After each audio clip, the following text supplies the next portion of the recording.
ওসমান, তুমি মরো নাই, তুমি আমাদেরকে পাগল বানাই দিয়ে গেছো।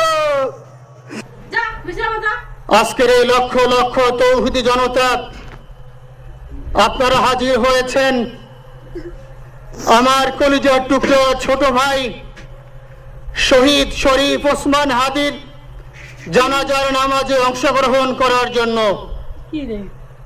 সম্মানিত হাজিরিন, আপনারা জানেন শহীদ ওসমান হাদি তিনি স্বাধীনতার সার্বভৌমত্ব রক্ষার জন্য এই বাংলাদেশের 18-20 কোটি মানুষের কাছে একটি মেসেজ দিয়েছিলেন কিভাবে একটি স্বাধীনতার সার্বভৌমত্ব রক্ষা করতে হয়। আজকের বড় পরিতাপের বিষয়, আমার বলার মতো কোনো অবস্থা নেই।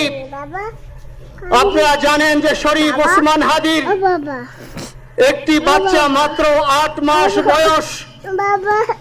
ওর বাচ্চা যখন জন্ম হয়েছে আমাকে বলেছেন, ভাই আমার বাচ্চার জন্য একটি নাম নির্বাচন করেন, যেই নামের মধ্যে বিপ্লবী চেতনা থাকবে।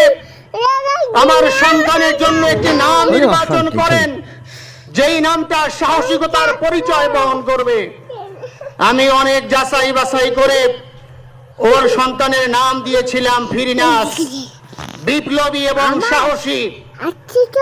সম্মানিত ভাইয়েরা, আজকের ওর সন্তানের চেহারার দিকে তাকানো যায় না।